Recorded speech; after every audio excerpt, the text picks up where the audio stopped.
you've been a band as long as the Rolling Stones have, and we're literally talking about 64 years and counting at this point, I know that's really difficult to process. You're definitely going to have some ups and downs in that long of a period. The Stones have been no exception. Now, they were making great records from right out the gate, but I would say the 4-album run consisting of Beggar's Banquet, Let It Bleed, Sticky Fingers, and Exile on Main Street might be the greatest 4-album run of any rock and roll band. But as the early 70s progressed into the mid-70s, things started to cool down a little bit for the band. We had the albums Goat's Head Soup, It's Only Rock and Roll, and Black and Blue. Now, don't get me wrong, these are not bad albums. I enjoy them all, but sales started to wane a bit. Critics started picking at the group, and there was just a general feeling that maybe the Stones had peaked both commercially and critically. Other more hard rock bands were taking center stage around this time, Led Zeppelin, Aerosmith, and what have you. So after the release of Black and Blue in '76, the band went on a bit of a hiatus. They did release Love You Live in '77, although, as is the case with many live albums, I think, that was just sort of a placeholder. Meanwhile, Keith Richards was having some serious drug-related legal issues that he was dealing with. And you also got the sense that the Stones knew this next album was going to be very important. Maybe I won't say make or break, but still very important nonetheless. But if there were any doubts as to whether the Stones would remain relevant in the late 70s and into the 80s, they were quickly put to bed with the release of the blockbuster album Some Girls in June of 1978. Perfect timing. It's a great summer album. Ex-Stones guitarist Mick Taylor said he didn't think it was one of the group's best albums, but that it was a good record to party to. Now, I definitely agree with that last statement, but I disagree with the first part of that statement. I think this album holds up well against just about anything the Stones had done. With Some Girls, the Stones managed to create an album that was at once quintessentially Stones, but also incorporated strong elements of both disco and punk rock, both of which were taking the pop music world by storm at this time. The album's first single, Miss You, was a great example of the disco influence, particularly Charlie Watts' drumming and Bill Wyman's bass line with the use of the octaves and the slides.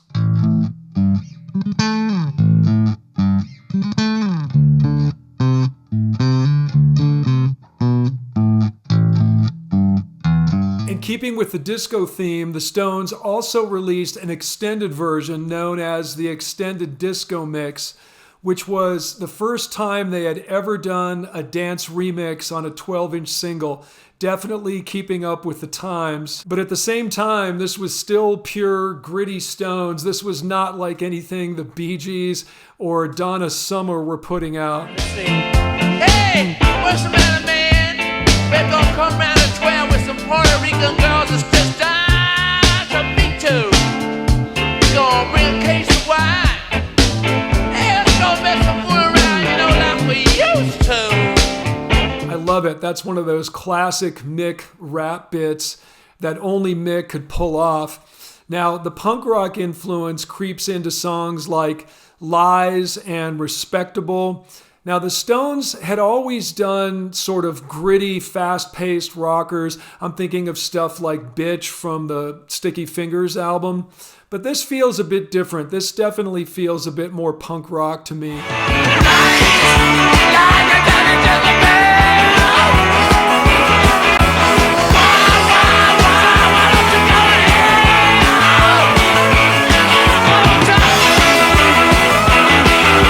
I think the album's cover, too, has a very punk rock aesthetic.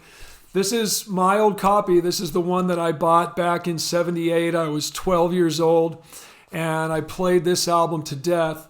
But it's got the cool die-cut design going and the garish colors, right? That's very punk rock of the time, I think. The cover we all know and love was not the original one. The original one caused some controversy and was banned absolutely not the first or the last Stones cover that would cause controversy. It seems like just about every one raised some sort of kerfuffle. The issue here was that they used the images of several iconic actresses without permission.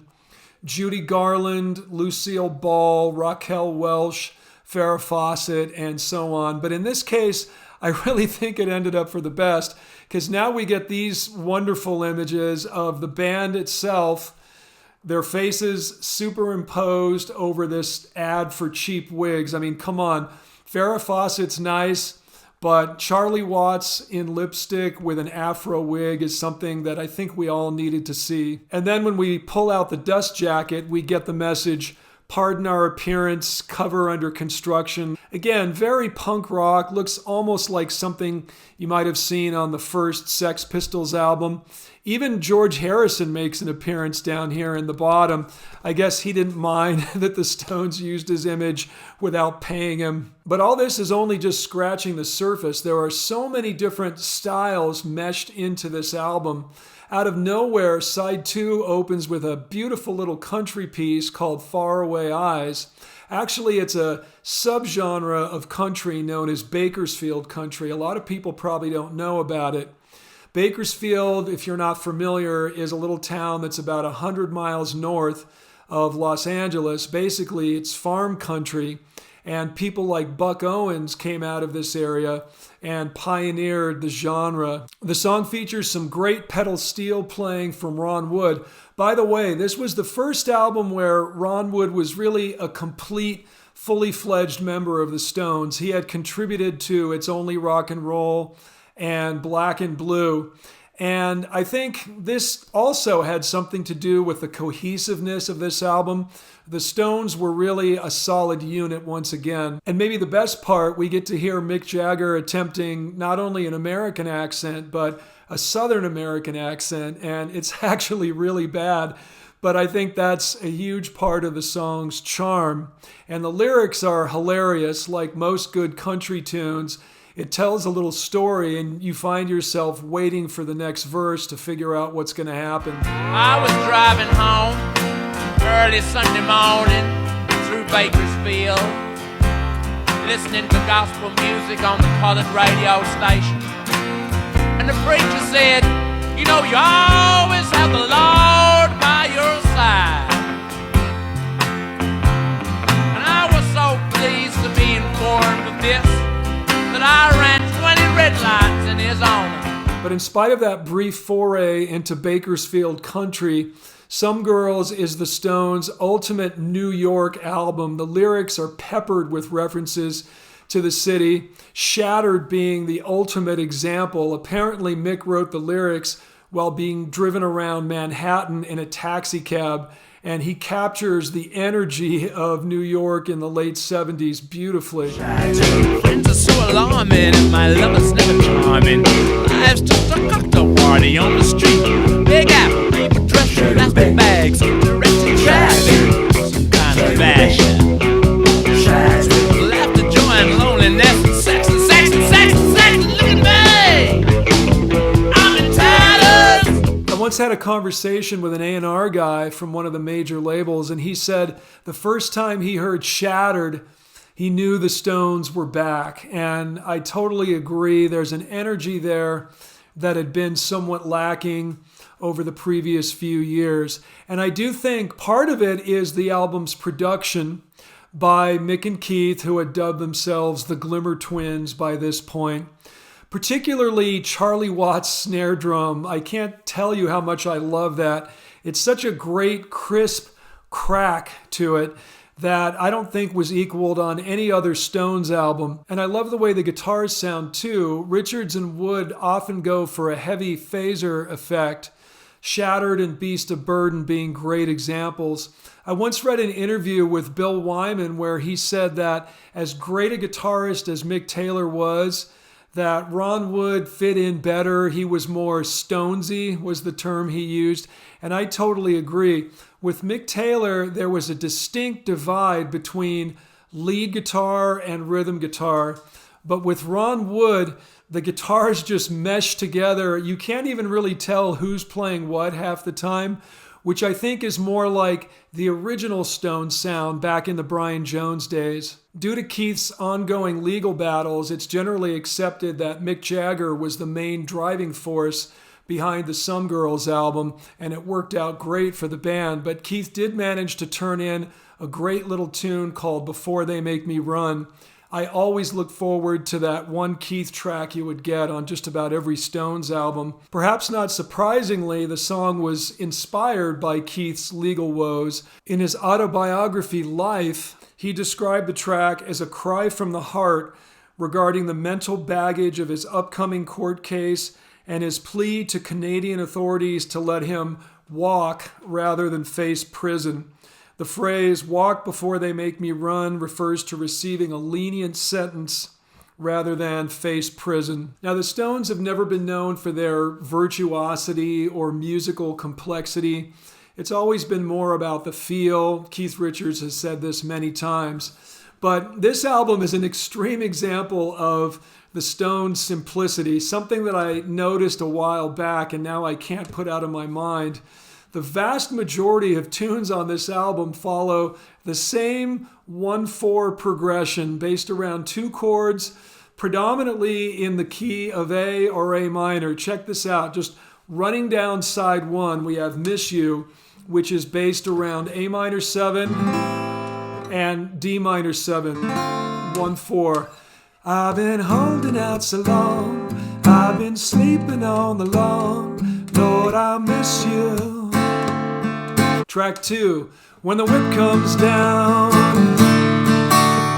when the whip comes down, A major, D major. Now track 3, of course, is a cover, Just My Imagination, originally by Smokey Robinson. But I look out my window, watch her as she passes by. Same chords. How about the title track? Some girls give me money, some girls buy me clothes. And the final track of side 1 is Lies. Now, we do get a key change here, but it's still a 1/4 progression. Instead of A to D, we get E to A.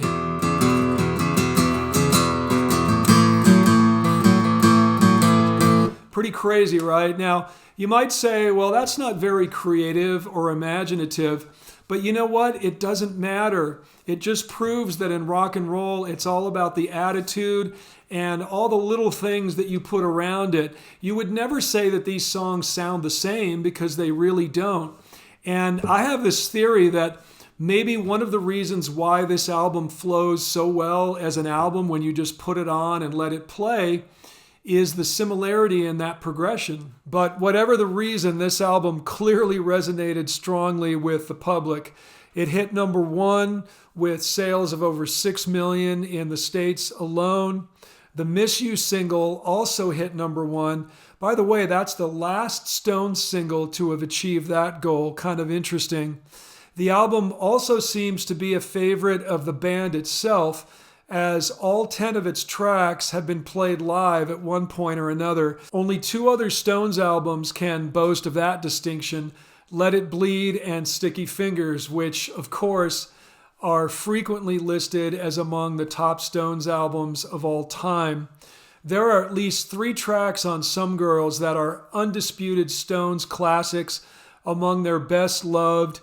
Miss You, Beast of Burden, and Shattered, still played every day on classic rock radio. Rolling Stone magazine named Some Girls the album of the year and the Stones the band of the year for 1978. Pretty impressive for a bunch of guys who were already grizzled old veterans at that point.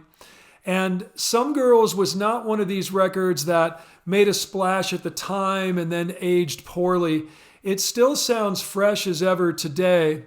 Critics at the time said it was the best Stones album since Exile on Main Street, but look at these retrospective reviews. It doesn't get much better than this. So I'd like to think I've made my case that Some Girls was a massive comeback for the Rolling Stones.